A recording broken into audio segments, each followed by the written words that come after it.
I had finished the original Mafia game a few years back and really enjoyed my time with it. It was made during an era when open world 3D games were basically non-existent, and in fact Mafia was in development before GTA 3, so it was really one of, if not the first, to come up with the concept. The original Mafia released in 2002, and almost 20 years later in 2020 they released Mafia Definitive Edition, a complete remake of the original game. I don't know any of the details about the game except for the fact that it's a remake. I bought it when it was at a discount, and finally got around to playing through it. The most obvious thing is the graphics. The main reason they remake old games like this is to bring it to modern audiences, and that means it requires fancy polished new tech graphics. But they're great. The lighting effects, the specular reflections, detailed textures, and the breathtaking fictional city resembling pieces of New York, Chicago, and Los Angeles works great. Driving around the city is very immersive. It makes you feel like you're really there in 1930s and what that would be like. The occasional radio playing news stories about current events, and later on in the game talking about World War II, are nice touches. The character models are great, everyone is well done. Polly, Sam, Don Salieri are spot on. In fact, I might like these new designs better than the original game. While the graphics are stellar, the writing, story, and character designs are just as good. You couldn't really ask for a better job in the story department.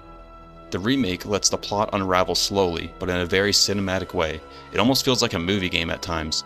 The cutscenes are fairly lengthy, and there's a lot of them. I don't really remember the original game having hours upon hours of cutscenes. Of course, it was a 2002 game, but the remake feels like 50% of the time you're watching cutscenes or listening to characters talk. It's not necessarily a bad thing, because it's so well done. The remake features all the exact same missions and plot structure as the original.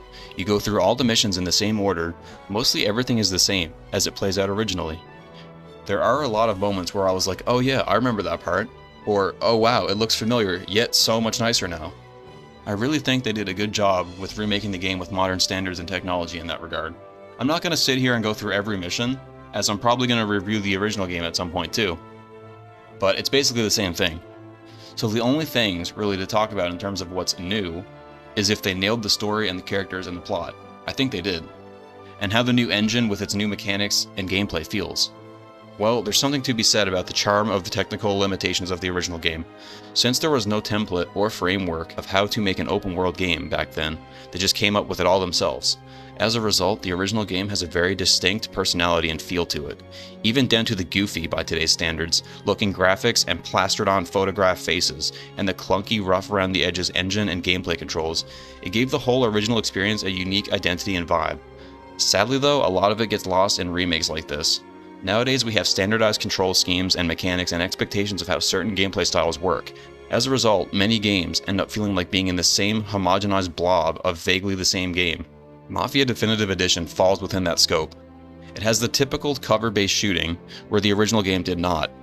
It has the same sort of crouch and walk behind enemies to press B to go into this little cutscene animation taking them down stealth system. It has the same police wanted system from Grand Theft Auto, and the same sort of GPS map system that even shows cops and enemies on it, making you just stare at the radar most of the time instead of being immersed in the game. It may seem like nice convenient things to have in the game, more familiar with modern standardized mechanics, but especially when remaking these old games that had their quirks and oddities about them, it makes them lose some identity they had, and it becomes just another coat of paint on the same formula. The original game had all sorts of quirks, like I think you had to sometimes refuel your vehicle with gas, and if you drove too fast the cops could pull you over and give you a speeding ticket. You still can use the speed limit in the remake, but it's kinda pointless now. The original had this weird mouse menu for doing actions, and so on. Funny enough though, the original did not have quick saves, but it had autosaves like modern games. But I swear, in the original game, the autosaves were further apart, making the game much more tense. Speaking of tense, the original game was pretty damn hard at times. However, this remake is fairly easy, especially the gunfights. This remake has, like I said, the cover-based shooting, and it's trivial to exploit or outsmart the AI. Most of the shooting feels like whack-a-mole. You just sit behind cover and wait for the enemy to pop his head out of cover, and then shoot him. Sometimes they will yell, "Throwing a Molotov!" and throw it at your last location. Like, wow, it's nice of them to let you know exactly what they're gonna do. It makes this interaction kind of trivial, because you know exactly when to move out of the way. Still, the Molotov is a neat addition. I can't remember if they did that in the original game. It was fun to shoot them as they're throwing a Molotov, only to burn themselves and start yelling. So, most of the gunfights are trivially easy, but still enjoyable, if not just for the superb graphics, animations, hit reactions, and sound effects. All of the gloss and polish that a modern engine offers really helps here. I played it on the default medium difficulty, by the way. There was a classic difficulty, so I am curious what that does, but I figured that medium is the one that the devs present as the go-to choice, that they expect most people to pick, so that's what I went with. There's a melee system that you have to use a few times, but it's barely worth mentioning. It's so easy and trivial that it's laughable. All you do is spam the B button, and sooner or later a prompt pops up for you to do a quick time cutscene and instantly win. Wow. The driving mechanics are probably the highlight of the game.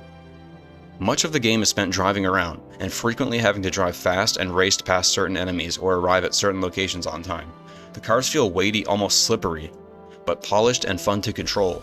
The physics have a real glide and drift to them, especially when braking, that can take some time to learn, but satisfying once you get good at it.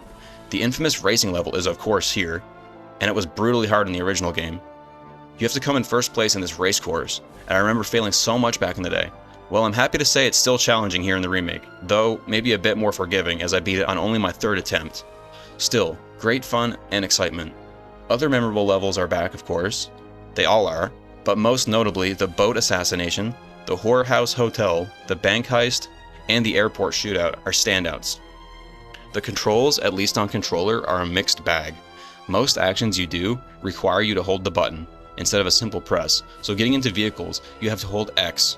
Picking up guns, hold X for a second or two, and so on. This really screwed me over a few times, especially since I'm used to Y being to enter vehicles like in GTA games. I think the controls could have been done a bit better, but the shooting and driving feels slick enough. Just interacting with the world can be a bit messy at times. Speaking of the airport mission, it was pretty disappointing. I don't know what it is with this remake, but some missions you can just trivialize them entirely by running past enemies and getting the mission over in 20 seconds instead of actually having to engage with it.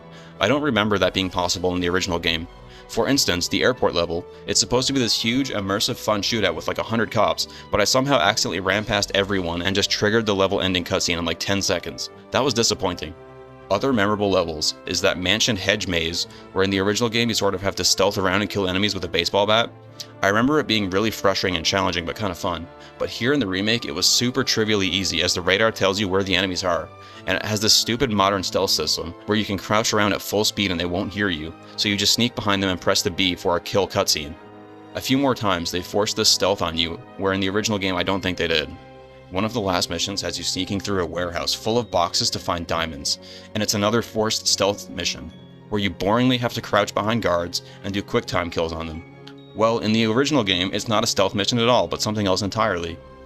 Maybe it wasn't a great section in the original game either, but still, forced stealth missions are one of the last things I look forward to. And yeah, that part sucked. I kept failing and getting caught because I didn't want to crouch behind a wall and wait 2 minutes for some AI to go on his pathfinding route. Overall, I think the remake is a great playthrough for someone that's beaten the original game, but I don't think it's a replacement for it, or a definitive edition. It's a curiosity, a novelty, an interesting retelling and respin of the concepts of the first game, but the original game still has its own personality, its own mechanics, and its own playstyle. This remake strips much of it away for safe, standardized, generic mechanics, which is fine, I enjoyed my time, but it left me feeling a bit like a big part of the original experience was lost in translation. At least it does a great job retelling the classic story. The cutscenes, characters, writing are all gripping and sucks you into the world. Is it better than the original game? Maybe, maybe not. It does some things worse, it does some things much better. The original game did have a lot of things that frustrated me too. But I would say if you beat the original game, then this is also a must play. 7 out of 10.